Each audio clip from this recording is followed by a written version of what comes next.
¿Cómo? Ah, vaya. Oigo voces dudosas.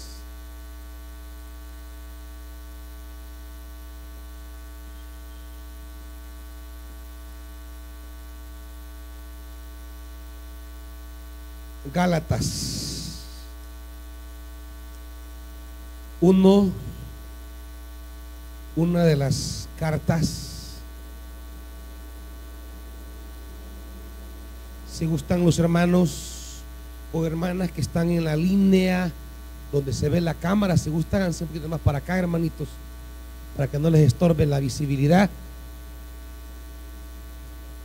para que puedan tener una panorámica muy buena. Gálatas es una carta que refleja diríamos, recoge con naturalidad la viva imagen del carácter y del compromiso del apóstol Pablo. Muchas veces pensamos que los hombres de Dios eran personas bien mansas, o sea, que los pastores o los apóstoles eran gente como lo dibujan, ¿verdad? Con una tranquilidad, un rostro angelical, con una sonrisa, viendo a la Grey, diciendo así, ¿verdad? Con aquella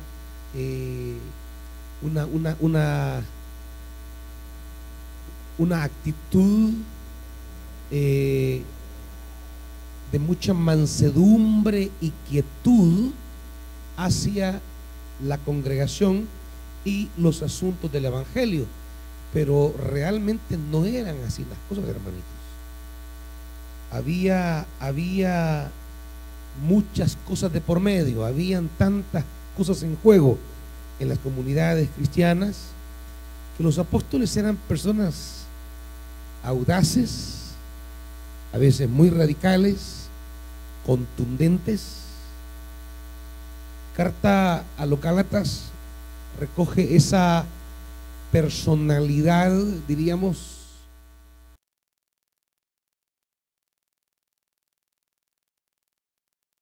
tajante del apóstol Pablo. Recoge esa personalidad a veces golpeante, tanto que el mismo estilo de escribir refleja esa personalidad. No solamente las frases que usa, no solamente las palabras, sino la misma manera de escribir. Pablo en Gálatas es como una metralleta, está lanzando, está disparando, porque hay tantas incomodidades, hay cosas que para él están poniendo en riesgo la fidelidad del evangelio, la esencia misma del evangelio, y es ahí donde él hace un alto en el camino de la misión, se sienta a escribir y comienza a golpear certeramente, reflejando no solo su carácter, sino sus angustias apostólicas, porque detrás de un hombre de Dios hay angustias espirituales respecto a la comunidad, y él será muy tajante y tiene una incomodidad tan grande con alguna gente que está en Gálatas, que Gálatas es la única epístola donde él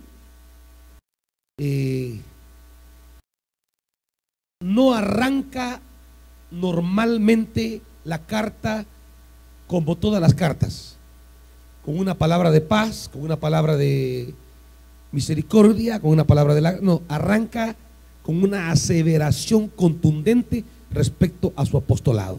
Dice: Pablo, apóstol. De entrada acentúa el carácter de su condición misionológica. Es apóstol. Pero agrega inmediatamente las aclaraciones que desde ya serán uno de los temas de la carta a los Gálatas. no por investidura ni mediaciones humanas. Dice en la Reina Valera, no de hombres ni por hombres. Eso que a ustedes y a mí nos puede parecer quizás normal que el apóstol lo dijera, quizás pensamos que él quiere hacer algún tipo de aclaraciones para nosotros hoy. No, esa frase, no de hombres ni por hombres, esa es una aclaratoria conflictiva,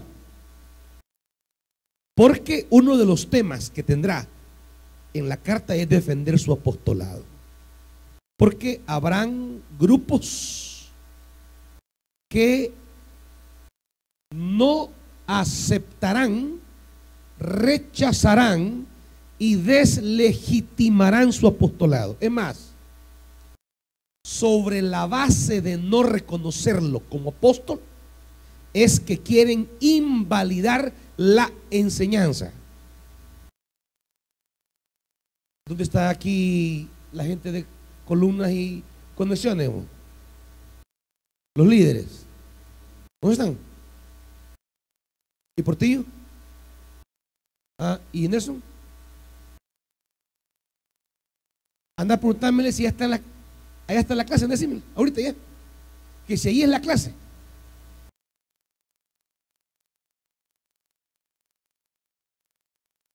Que si quiere se la voy a dar a él solo allá adentro, decirle. Se la voy a poner a patada. ¿Y quién más está allá adentro? ¿Quién más está allá adentro? ¿Están mudos? ¿Ah? Vaya, entonces, igual.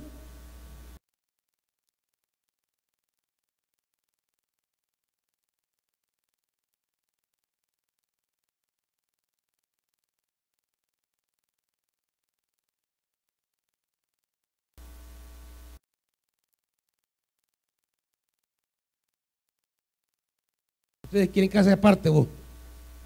¿Están para adentro? ¿Y Daniel?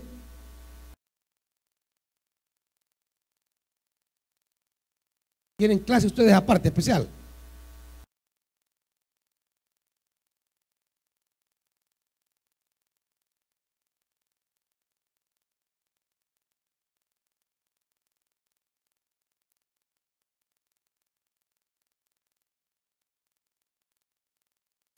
¿Cómo queremos que vengan los predicadores si los líderes no están aquí?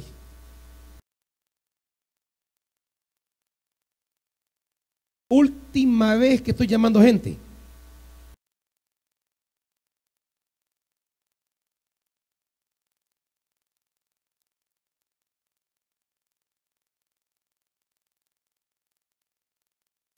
Uno de los temas será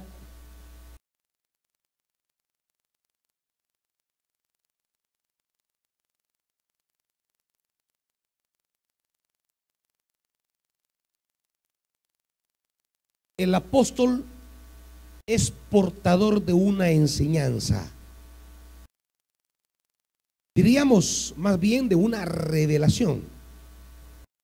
El apóstol es portador de una enseñanza, pero también de una revelación. Por eso la palabra revelación será clave en Gálatas.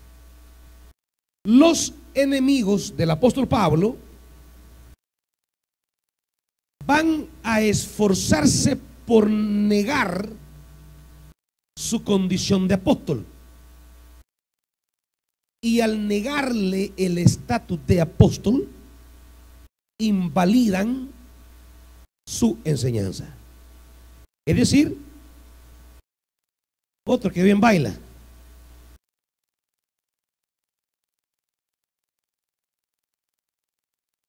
Es decir, la revelación convertida en enseñanza pierde legitimidad al no ser un apóstol auténtico de Cristo.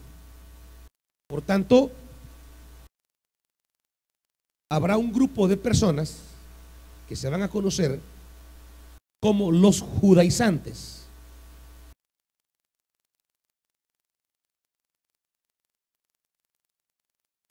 Judaizantes. Ahí enfócamelo para que puedan ver bien los hermanos. Los judaizantes. Estos judaizantes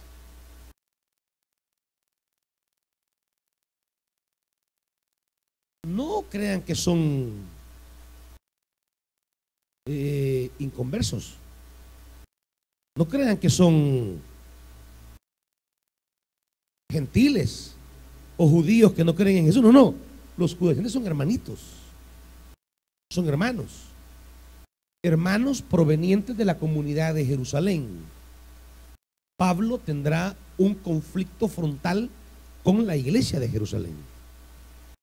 Porque la iglesia de Jerusalén sigue siendo una iglesia judía, basados en la esperanza que si Israel se convierte, entonces la conversión de Israel traería la salvación al mundo. La teología judaizante es la teología que sostiene que la salvación llega a las naciones a través de Israel. En otras palabras, no hay salvación para los gentiles si no pasa por los judíos. Y esto significa la ley, significa la circuncisión,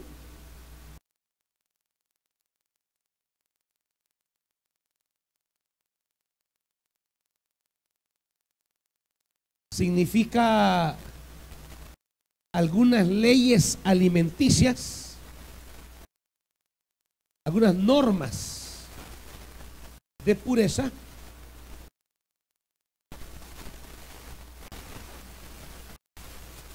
estos judaizantes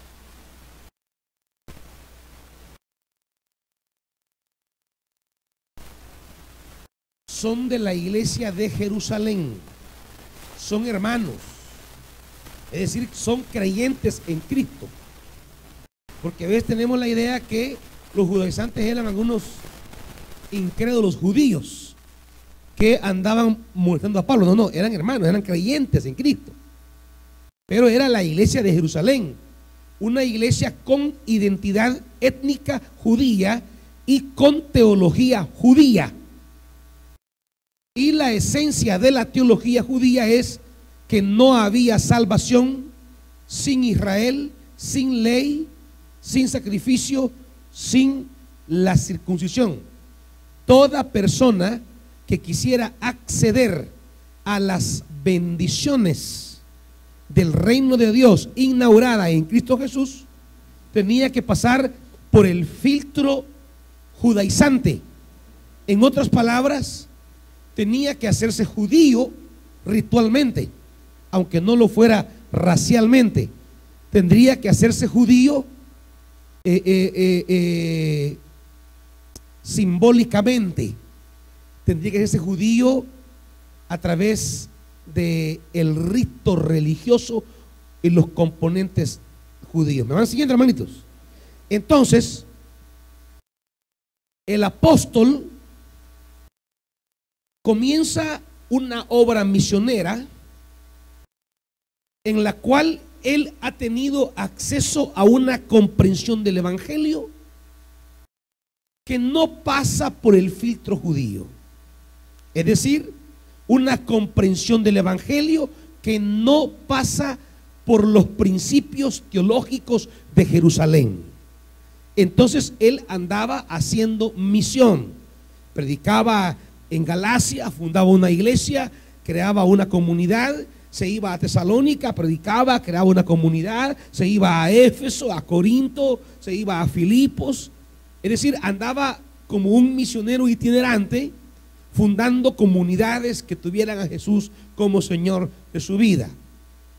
Cuando la comunidad de Jerusalén se dio cuenta de la labor misionera del apóstol Pablo, entonces ellos iban detrás de Pablo en las comunidades que él fundaba Y llegaban los judaizantes y decían: sí, hermanos, agradecemos a Dios que ustedes hayan creído en el Señor Jesucristo.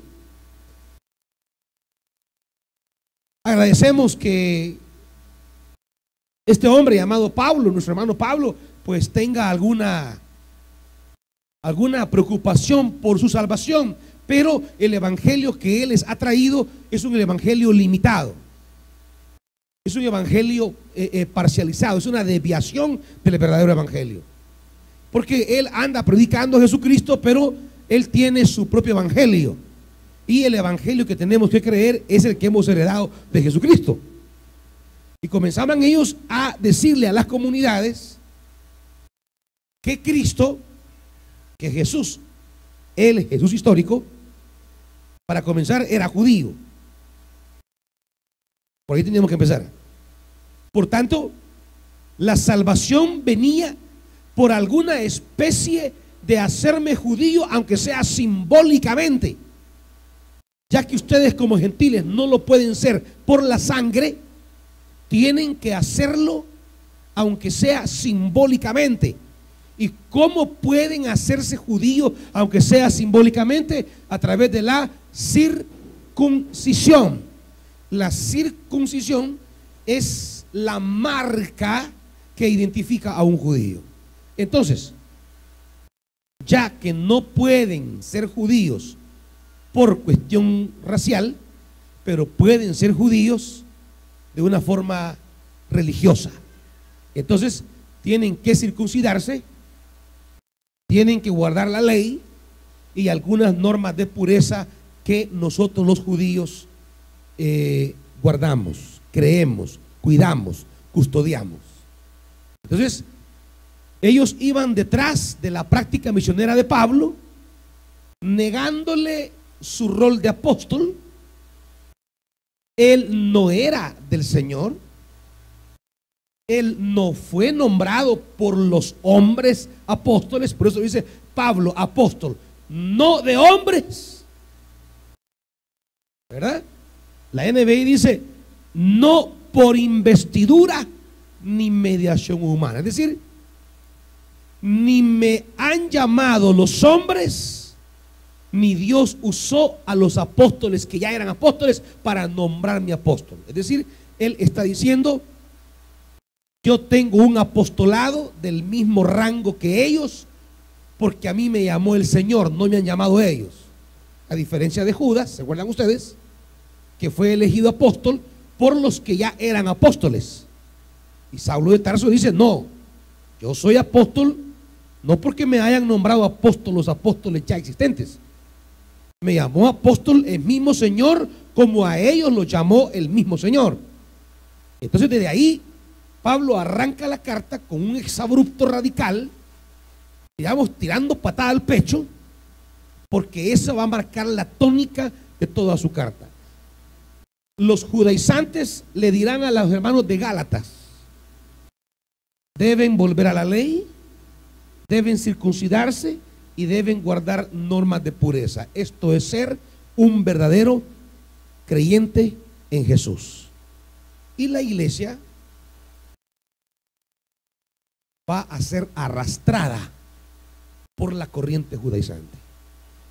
Y cuando Pablo recibe noticias que los hermanos de Galacia estaban siendo arrastrados por la corriente judaizante, viene y comienza a escribir esta carta que hoy llamamos la carta a los Gálatas, donde él va a colocar las bases de la evangelización del mundo gentil y de cómo el gentil accesa a la salvación de Dios sin la mediación judía como filtro de salvación. ¿Me van siguiendo, hermanitos? Preguntas. ¿Tiene alguien una pregunta hasta aquí?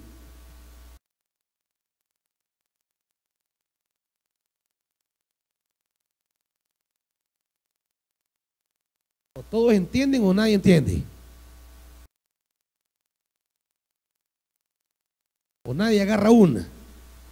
No me doy a entender todavía. ¿O todo está clarísimo? La las cartas no responden a situaciones tranquilas de los escritores. No es que Pablo dice: hey, estoy aquí en la cárcel, no tengo nada que hacer, voy a escribir a los hermanitos, va. No. Todas las cartas se construyen al calor del conflicto, al calor de la crítica, al calor de la urgencia de enderezar el barco de la iglesia. De tal manera que las cartas estarán cargadas de conflictos directos con quien Pablo tiene justamente esos conflictos. Aclaro esto porque hay quienes quisieran mensajes, predicaciones que no fueran tan directas. Hay gente que cree que la verdad de un mensaje está en que no me toque directamente a mí. O sea, quiere oír una palabra linda, pero así en el aire, sin que diga: poche, que a mí me estuvo tirando duro. O sea, que quieren mensajes que sean de aquí para arriba, donde no hay nadie. Pero cuando son mensajes de aquí para abajo, para usted, pues, no, es pastor, no, pastor predicó muy directo, a mí sí por poco dijo mi nombre. No, a mí solo le falta dar mi número de DUI, búsquenlo. No, es que así es. Pablo va a decir cosas tan directas. Vean la conflictividad que tiene Pablo con esta gente. Dice, capítulo 3, se dirige a la iglesia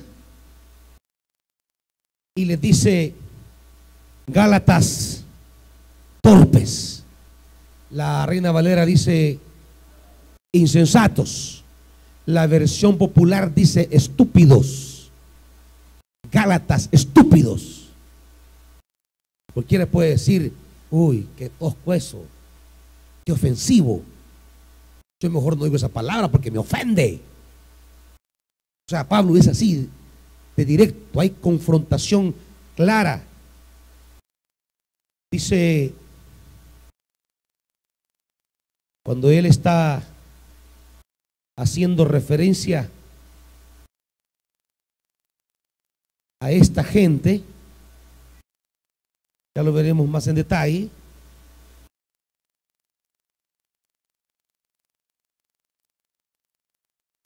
Dice cosas muy fuertes de esta gente que anda perturbando.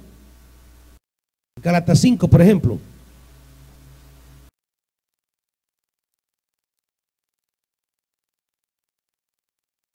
Versículo 10.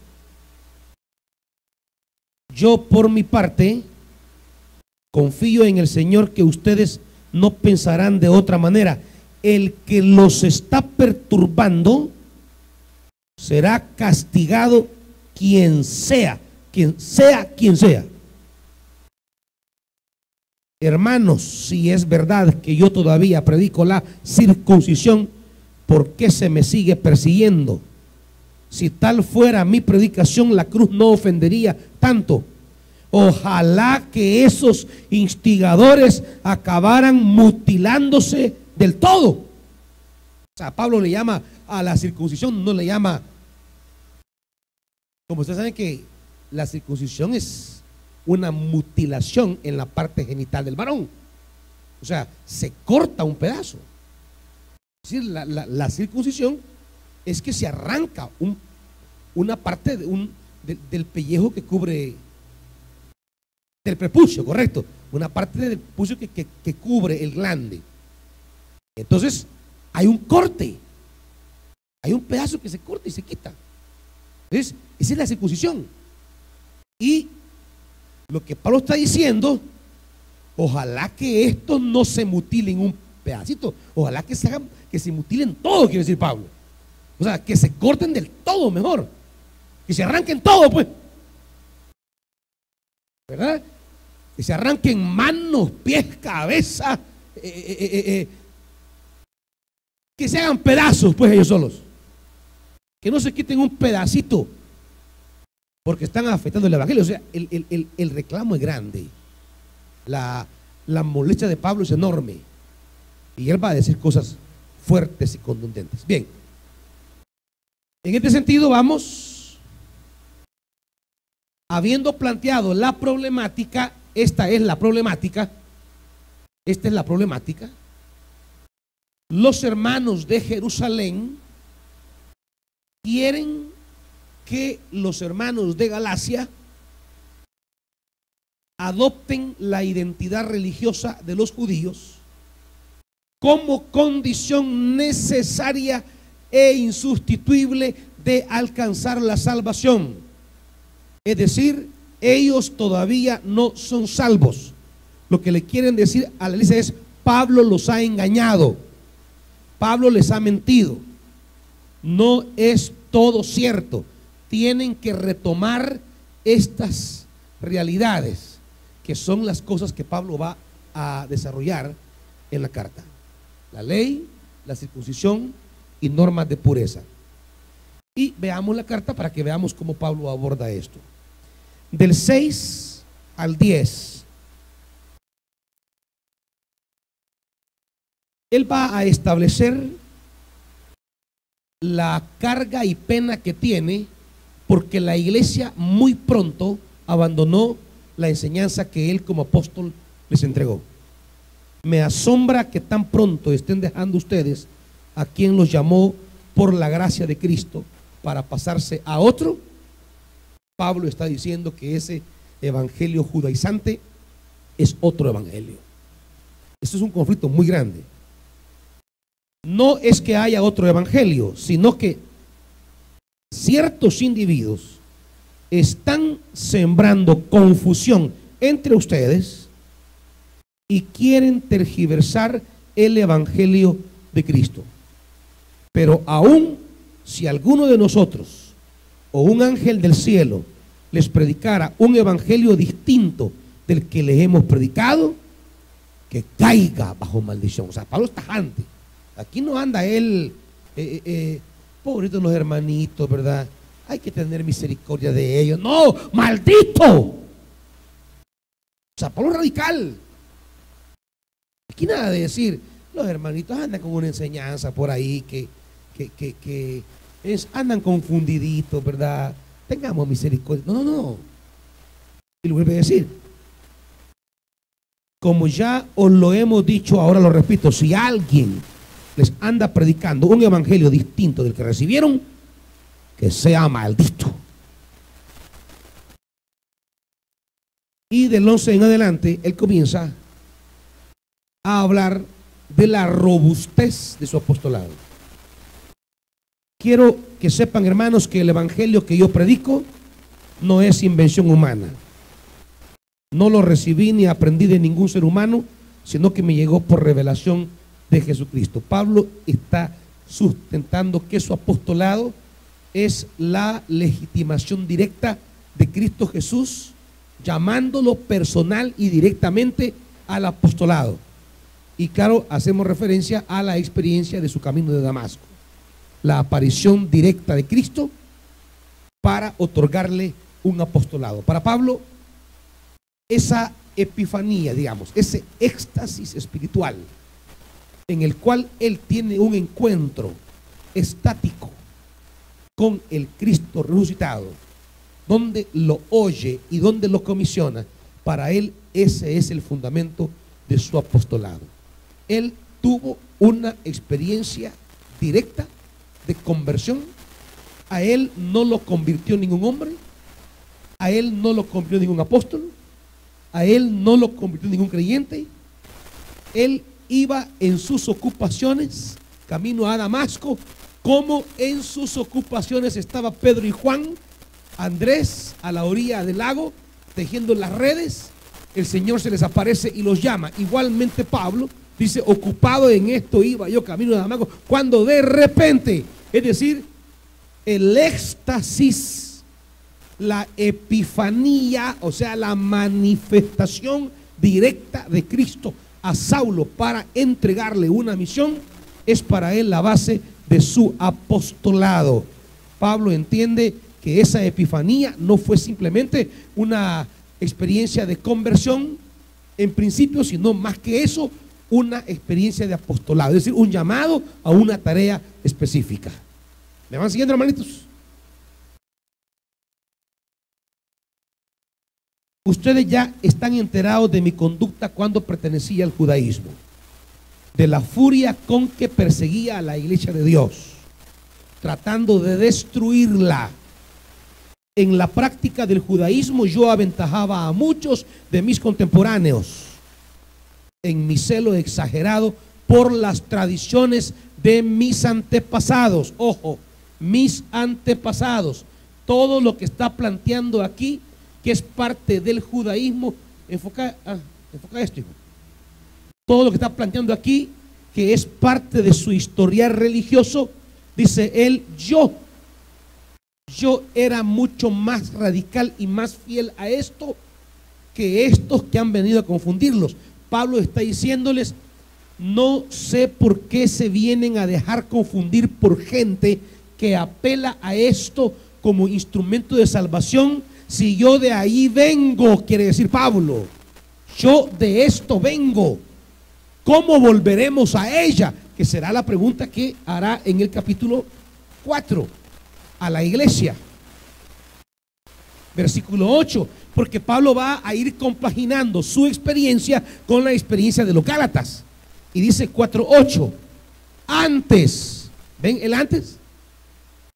¿Ven el antes? Es lo mismo que él dice, ustedes ya están enterados de mi conducta de antes. Es decir, hay un antes de Pablo y también para la iglesia dice, antes, cuando ustedes no conocían a Dios, eran esclavos de lo que en realidad no son dioses.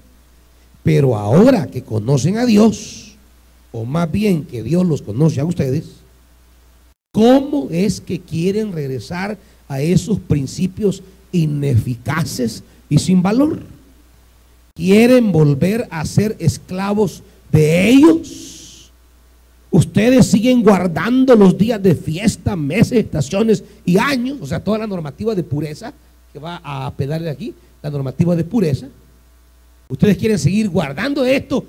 Hermanos, si yo de aquí vengo, les quiere decir, yo de aquí vengo y ya descubrí que esas cosas, dice él, son ineficaces y sin valor. Esto es ineficaz y sin valor. Si yo creyera que aquí está la fuerza de su salvación, eso les hubiera predicado yo, dice Pablo, pero yo ya viví esto. Es más, yo aventajaba a mis contemporáneos en la práctica de esto. Yo de aquí vengo, no entiendo cómo ustedes ahora quieren volver aquí de donde yo vengo. Y aquí es donde él va a abrir las puertas para explicar cuál es su predicación, cuál es su evangelio. ¿Me van siguiendo?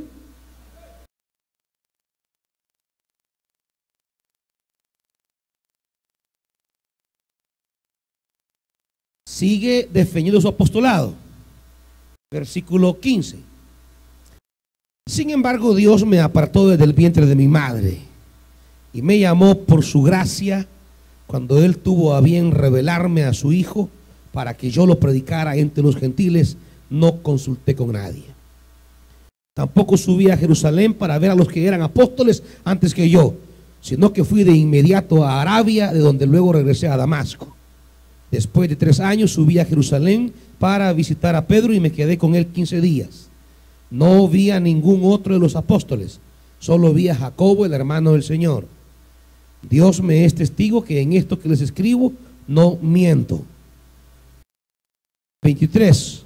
Solo oían decir, el que antes nos perseguía, ahora predica la fe que procuraba destruir.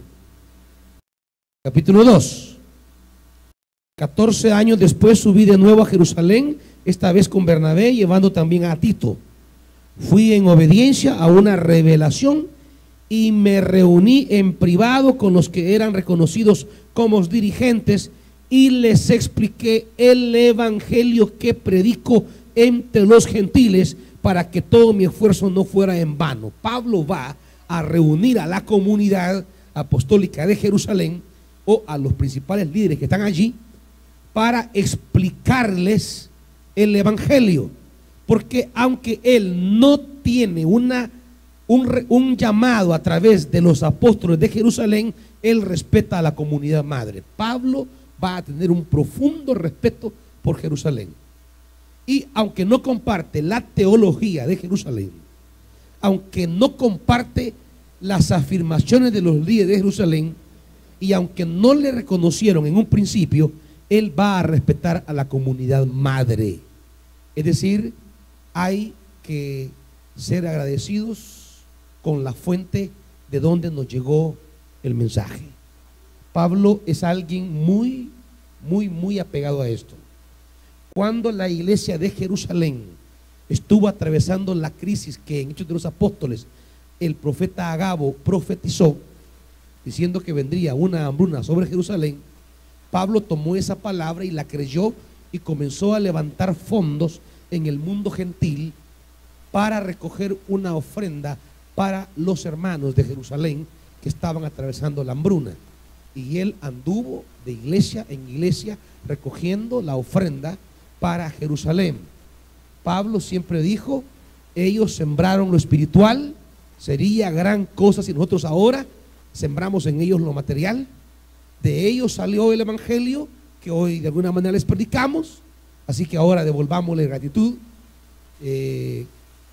con los bienes materiales. Hay que ser agradecidos. Las iglesias de la gentilidad deben agradecer, aunque Jerusalén no los tome como auténticos, genuinos salvos porque no cuidan la ley, pero ellos deben ser agradecidos, y eso será parte de lo que Pablo va a hacer con las comunidades. Entonces dice él: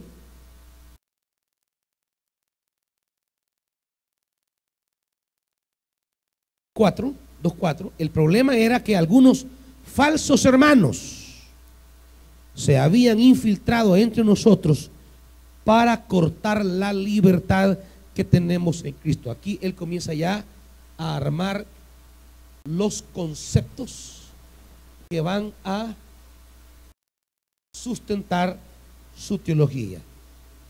No es ley, dirá, aquí ahora hay libertad. Un concepto paulino fundamental. Cristo nos ha hecho libres, y aún libres de la ley. Para Pablo, el aporte fundamental de la cruz es nuestra libertad. No estamos sujetos ya a ningún código de conducta. No estamos ya amarrados a un código de purificación.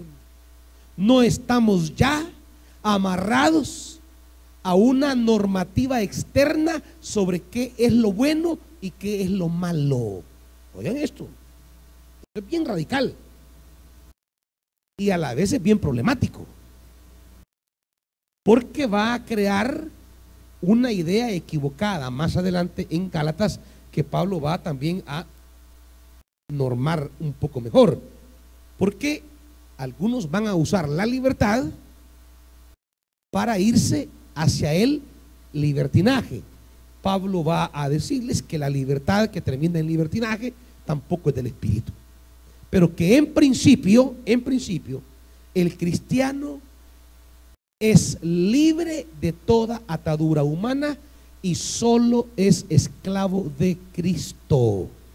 Eso es lo que va a decir Pablo. Solo tiene una ley, y es la ley del espíritu. Ahora ya no hay una norma en piedra a la cual yo debo ajustarme. Hoy mi vida debe responder a los impulsos del Espíritu Santo. Esto es Esta es una forma muy bonita como Pablo va a ir estructurando la nueva vida que tenemos en Cristo. Porque justamente el judaísmo lo que hacía era, y los judaizantes, era enseñarle a la gente a apegarse a una norma externa, y que el apego a esa norma externa es sinónimo de haber agradado a Dios. Y Pablo va a decir en toda la carta que eso solo llevó al fariseísmo, es decir, a un aparente cumplimiento de la norma externa, pero que al final eso no trajo ningún resultado real, auténtico, verdadero en la vida de las personas. Lo único que trae, lo único que nos conduce al camino de agradar a Dios, dice él, es el Espíritu. Entonces Pablo, en lugar de meter a la gente en una ley, Pablo los quiere meter en una vida del Espíritu. ¿Me van siguiendo, hermanito? Esto es otra cosa. Es más complicada, pero es el Evangelio. Justamente lo que ocurre hoy con muchas de las iglesias. Usted entra a una iglesia y, como dije yo hace un tiempo, lo primero que le quieren enseñar a usted es la doctrina. La doctrina, y lo segundo le quieren enseñar las normas de conducta. Usted entra a una iglesia y desde que entra le dice: vaya, mire, esta es nuestra doctrina. Creemos en la Trinidad, creemos en la resurrección, creemos, o sea, su fe en Jesús es afiliarse a un conjunto de dogmas o de enseñanzas, cosas que no digamos que están malas, pero no es esa en realidad la esencia de la fe. Y lo segundo que le hacen es: vaya, mire, un cristiano no debe, y comienzan las reglas, no debe ir al cine, no debe jugar pelota, no debe ir a las ruedas, no debe comer carne de cuche, no debe fumar, no debe beber, no debe bailar, no debe oír música, no debe. Y de repente tenemos un perfil de un cristiano que responde a una normativa externa. ¿Ya? ¿Y qué es lo que ha hecho la iglesia? Volver a la mentalidad religiosa del judaísmo. Creer que la verdadera espiritualidad está en el apego externo a una norma. Y entonces, de repente, un hermano se escandaliza porque ve a otro hermano dándose norte en la voladora, zumbando, va. Y este que no es el que predica.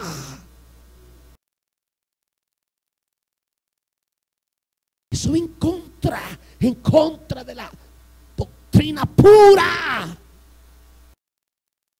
O de repente lo ve saliendo del cine. ¿Qué pasa aquí? Se ha sentado en silla de escarnecedores. Dios, perdónanos.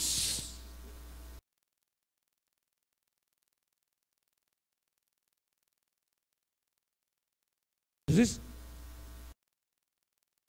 se crea un conjunto de normas que debemos cumplir, y el que los cumpla es el creyente ideal. Es el creyente de verdad. No, para mí ese hombre es creyente genuino.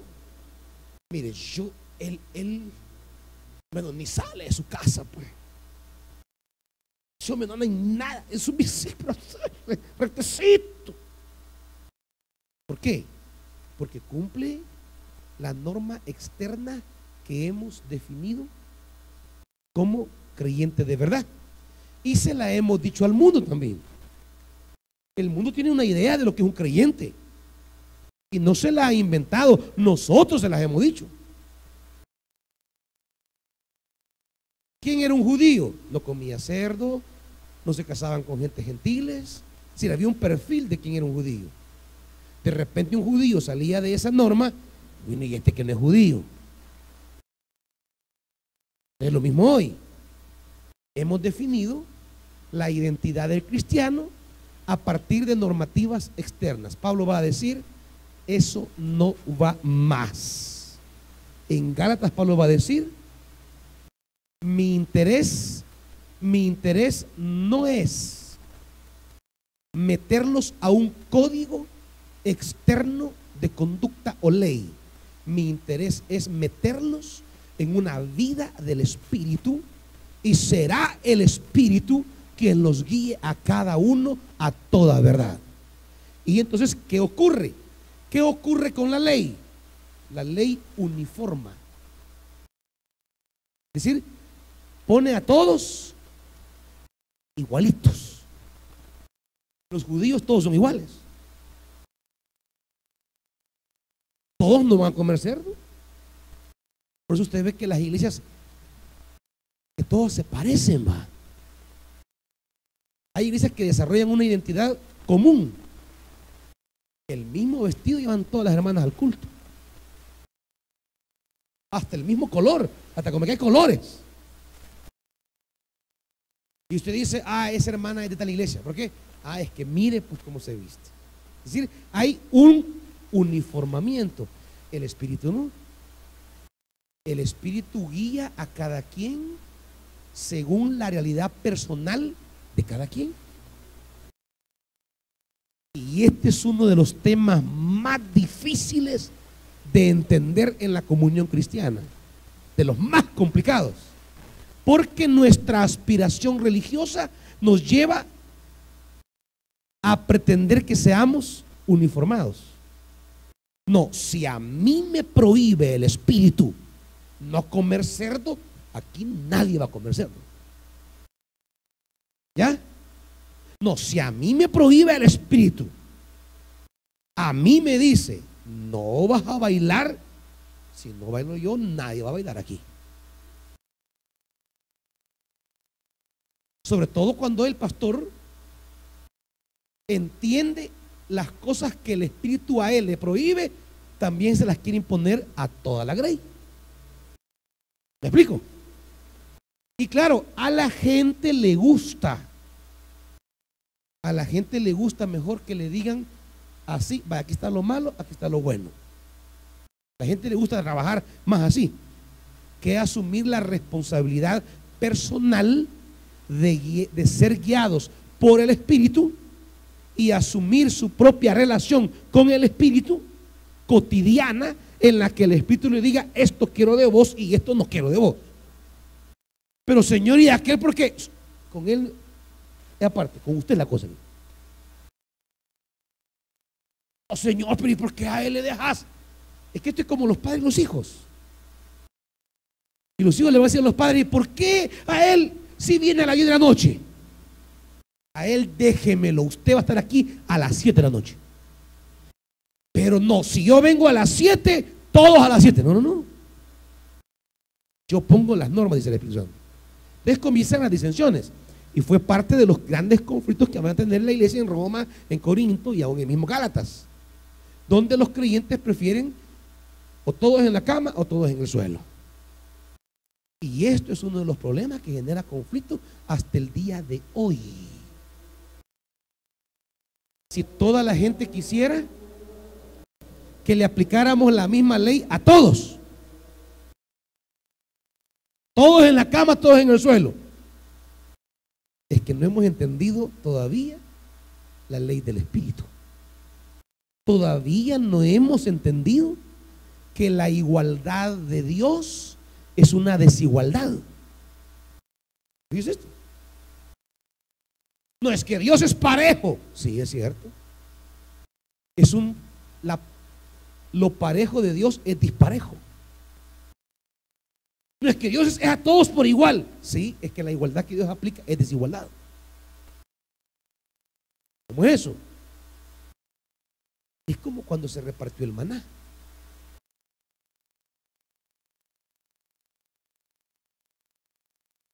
Decimos nosotros, dice Pablo, todos recibieron igual. Pero cuando nosotros decimos que recibieron igual, pensamos que cada familia recibió 10 pedazos de maná y todos recogieron 10 pedazos de maná. Pero no. Dice Pablo, cada uno recogió lo que necesitaba para que haya igualdad. Dice que Pablo dice, la familia que tenía 14 miembros, pues recogió 14 pedazos de maná. La familia que no tenía 3, pues solo recogió 3. Que es el enorme error que se comete cuando hay problemas de desastre y traen los productos y dicen a todas las familias me le van a dar igual. No, pues que no se puede. ¿Cómo le va a dar la misma cantidad a una familia de 8 que a una familia de 4? ¿Me está siguiendo? Para que haya igualdad, al de 10 hay que darle 10, al de 2 hay que darle 2, al de 20, 20. Y justamente esa distribución desigualitaria es lo que trae igualdad. ¿Me están oyendo? En la vida espiritual es exactamente lo mismo. Uno de los principios que Pablo va a plantear en la carta es que el Espíritu Santo comienza a llevar en el camino de la vida cristiana a cada quien de acuerdo a su situación personal. A ver si me entienden esto. Les pregunto, ¿todos tenemos la misma historia? ¿Todos tenemos los mismos pecados? ¿Todos tenemos el mismo trasfondo de vicios o malas costumbres? ¿Todos hemos caminado las mismas equivocaciones? Súbimele a los de arriba, por favor. Todos tenemos, diríamos, el mismo trasfondo de situaciones emocionales, familiares, económicas o personales. No. Entonces, no todos tenemos las mismas debilidades, no todos tenemos las mismas flaquezas, no todos tenemos las mismas tentaciones. Hay para quien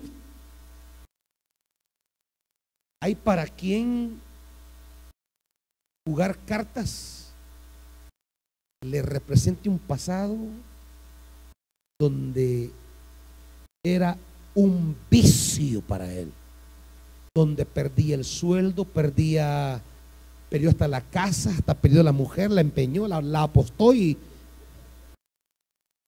perdió.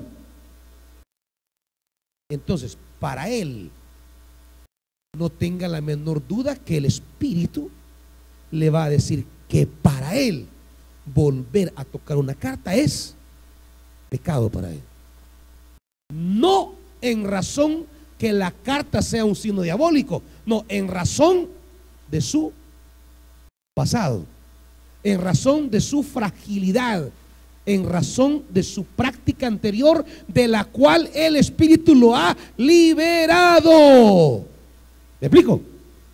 Pero eso no significa que lo que para él sea ese problema espiritual se lo diga el Espíritu a Wendy, que la única carta que tocaba son las del novio, no las de Pablo, mi amor, las que lee.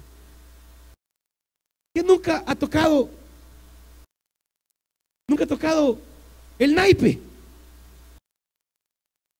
y que para ella puede ser una diversión familiar jugar 21. ¿Estar jugando con quién? O si es tío. Claro, de repente aparece el hermano. ¿Cómo se llama el hermano? No, el hermano Walter, que viene de perder a la mujer en el póker. Es simbólico, hermanito. Que viene de ser un apostador empedernido, que viene de deshumanizarse a través del póker, y puede llegar y de repente entra a la casa de la hermana Wendy, que va a darle una palabra y la encuentra. No, esto no puede ser la hermana Wendy.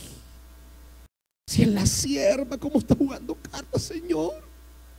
Ten misericordia esta mujer, o llévatela.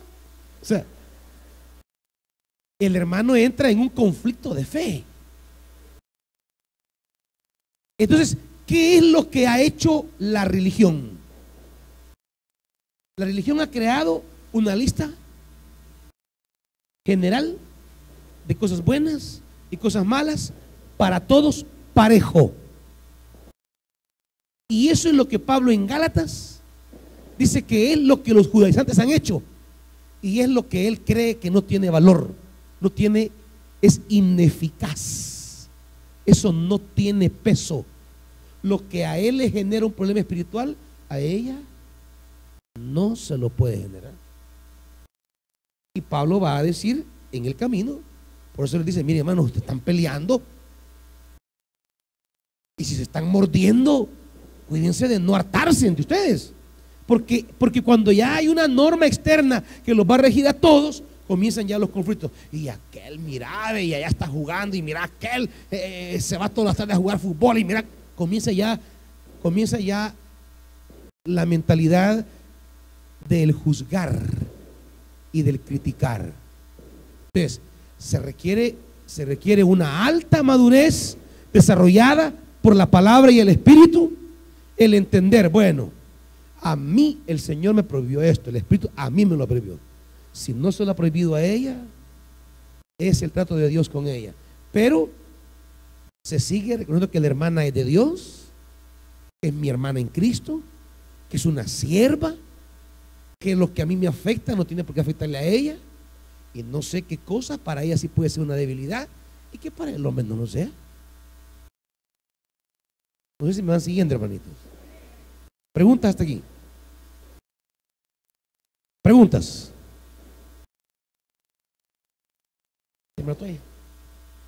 ¿Hay preguntas, hermanitos? Aquí hay dos: Big Joe y Portillo. Vamos rápido.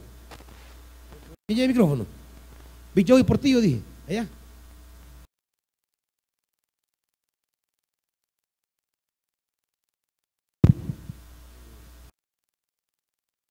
Entonces, en lo que da el micrófono ahí, entonces, la preocupación de Pablo en Gálatas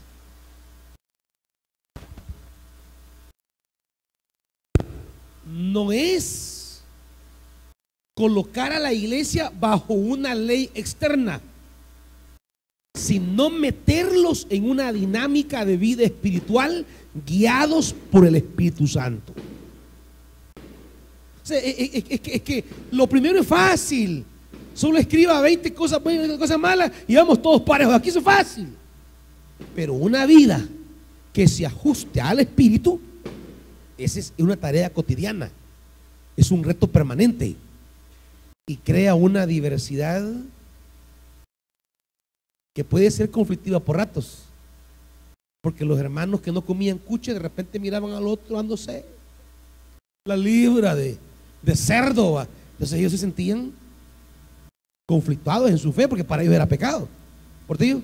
Siervo, ¿y cómo fue que la iglesia de Jerusalén, por decirlo así, se volvió otra vez a la ley? Es que no se volvió, siempre fue así. Es más, podríamos pensar que la iglesia de Jerusalén fue así porque así se lo enseñó Jesucristo. O sea, el Jesús histórico.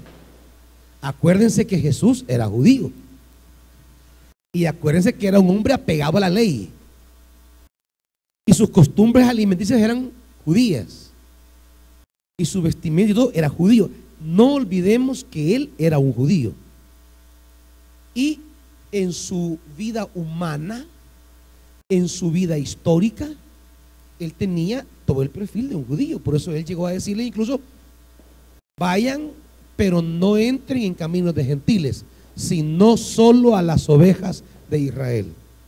Y le puede decir a la mujer sirofenicia: yo no he sido enviado sino solo a las ovejas de Israel. Como dice, vos no me pidas nada.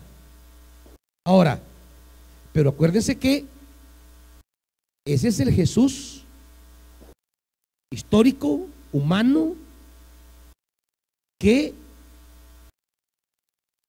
En la resurrección, Él adquiere un nivel de universalidad. Es decir, su mensaje de reino de Dios, su mensaje de salvación, se vuelve ya para todas las naciones y no solo para Israel. Pero los apóstoles que le oyeron en la vida terrena, no les entraba la cosa, como Pedro. Pedro, mata, come. No, yo jamás. Pedro, mata, come. No, nunca ha entrado en mi boca cosa inmunda. Pedro, mata y come. No, nunca lo he hecho ni no voy a hacer. Es decir, él se resiste porque él no ha sido enseñado así. Pablo no escuchó al Jesús judío. Él escuchó al Jesús, el Cristo, sentado en la gloria, con una perspectiva universal de salvación y con una, diríamos, con una recomposición en el mensaje que Pablo recibió y entendió, y que la misma comunidad de Jerusalén no lo va a entender. Por eso la creación de las nuevas comunidades van a responder a ese nuevo mensaje que traía Saulo. ¿Me explico? Es el camino que tenemos en la Biblia. ¿Billón? Siervo, aquí tenemos dos formas de pensar. La de los judaizantes, que habían creado la idea de que el cumplimiento de la ley y normas agradaba a Dios, como que de alguna forma pudieran comprar a Dios, y dejaban de lado la regla principal que Jesús dice en Mateo, que dice que la primera regla es: amarás al Señor tu Dios con todo tu corazón y toda tu alma y con toda tu mente, y el segundo es a tu prójimo como a ti mismo. Y el pensamiento que tenían los gentiles, que creían y entendían que la búsqueda de Dios era por la gracia y por la fe. Correcto, así es. Exactamente. Y que hay un agente conductor de ese proceso, que es el Espíritu. En el tema de la vida cristiana bajo la libertad, hay una persona que conduce ese proceso, y es el Espíritu Santo. Cuando la iglesia eleva leyes y la congregación se decide apegar a esa ley, ¿quién queda fuera? El Espíritu Santo. Por eso se vuelven legalistas. Ya no es la vida cristiana una comunión con una persona que me va diciendo cómo debo vivir, sino que ahora es ya un afiliarme a una forma externa de vivir. Y eso es lo que confunde a mucha gente respecto a lo que es Betania. Yo siempre les he dicho a ustedes, aquí a nadie jamás yo le he dicho cómo va a venir vestida, nunca. Yo nunca he predicado sobre esas cosas. Hay hermanitos que vienen de otra iglesia que quisieran que uno predicara sobre esos temas que ellos fueron enseñados. Es más, ni siquiera conciben que sea posible un derramamiento del Espíritu con las hermanas en pantalones. Y ellos quisieran como rescatar la obra del Espíritu Santo usando solo vestidos hasta los tobillos. Es decir, ellos ven la genuinidad del mover del Espíritu en Betania y dicen, pero les falta la doctrina. Es decir, las normas de conducta que nos han enseñado. Ustedes me han visto que yo jamás he andado predicando sobre normativas particulares, cómo va a andar el pelo, cómo va a andar el pantalón, cómo va a andar la falda, cómo va a andar, nunca. Lo que les he predicado es que aprendan a vivir en el Espíritu. Es que es más fácil ponerse una falda hasta el tobillo, una acción de medio segundo, ya soy cristiana santa. Eso es más fácil que el Espíritu doblegue vicios, actitudes, caminos torcidos. Eso es más complicado. Cosas profundas que están allá adentro, eso es más complicado. Es más fácil abstenerme de cierta comida o de cierta bebida que abstenerme de acumular en el corazón sentimientos destructivos contra el hermano o la hermana. Entonces es más fácil. Yo soy un hijo de Dios porque yo una copa de vino, jamás, eso es del diablo. Solo mi fresco de maracuyá o de mango, de lo que sea. Pero no se abstiene de estarle volando lengua al hermano. Ni le alcanza la lengua. O sea, es más fácil abstenerse de elementos físicos que de elementos espirituales. Es bien fácil. Pero la obra del Espíritu es para abstenerme de las cosas espirituales que dañan mi vida, que arruinan mi humanidad, que arruinan mi dignidad. Quien ha venido del mundo y en el mundo fue un alcohólico empedernido, cunetero, consuetudinario, que 2 veces al año bebía invierno y verano, para él será un escándalo que un hermanito se beba una copa de vino. Será un escándalo, algo que no puede ser. Eso no puede pasar. Sí, para él, el Espíritu indudablemente le dirá: ni lo volvás a ver.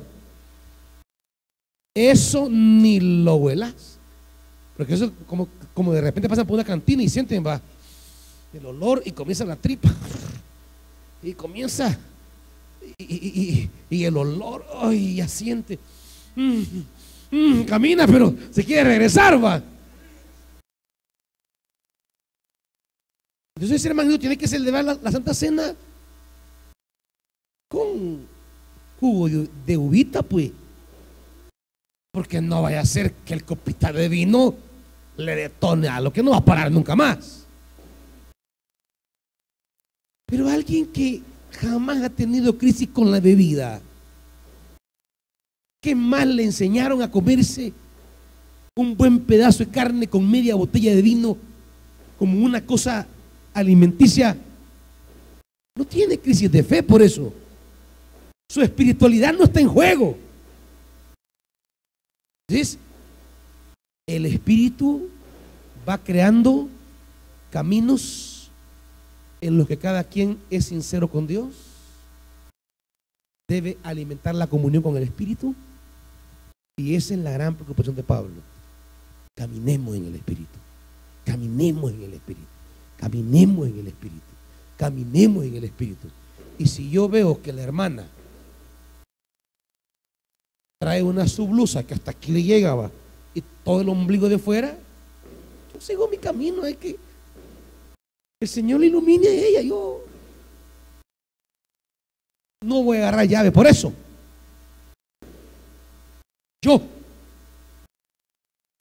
Ahora, el que viene en crisis espiritual, no, es que mire, hermano, es que esa hermana con ese pantalón me hace perder la espiritualidad, hermano.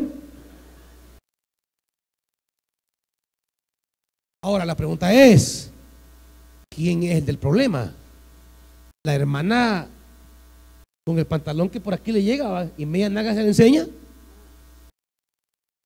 ¿O usted que es tocado por ese fenómeno? ¿Quién tiene el problema? El problema lo tiene la persona. La persona que tiene esa debilidad. Entonces, o sea que yo quiero resolver mi problema de debilidad normando a la hermana. ¿Ah? ¿Me van siguiendo? O sea, yo quiero resolver mi problema, mi debilidad, poniéndole una ley a la hermana. Su ropa va a ser de esta y esta, porque a mí me confunde eso. ¿No sería más bien que yo me vaya a meter con el Espíritu Santo, de tal manera que esa debilidad se fortalezca, se desaparezca y sea un hombre fortalecido por Dios, que aunque la mire chulona, yo siga mi camino en Cristo? ¿Me están entendiendo? O sea, el problema es que nosotros queremos normar queremos curar nuestras debilidades arreglando la vida de los demás y no componiéndome yo. ¿Me explico? Entonces, el camino de la ley, el camino del Espíritu. Voy a dedicarle a Gálatas otro martes porque esta es una carta fantástica. Es una carta maravillosa. Pablo dirá en Gálatas: caminemos en el Espíritu. Es que contra tales cosas no hay ley. Pablo lo va a decir: quien ande con el Espíritu, no hay ley que lo supere. No hay ley. Como decía Agustín de Hipona, ama y haz todo lo que quieras. Él decía, ama y haz todo lo que quieras. Porque decía él, si de verdad amamos, solo vamos a hacer cosas constructivas. Anda en el Espíritu y haz lo que quieras. El que anda en el Espíritu va a ser guiado siempre por el Espíritu Santo. ¿Me comprendieron, hermanitos, esta palabra? Vamos a seguir el siguiente martes. No doy ya tiempo de preguntas, pero cuando yo pregunto nadie quiere. Así que pónganse de pie.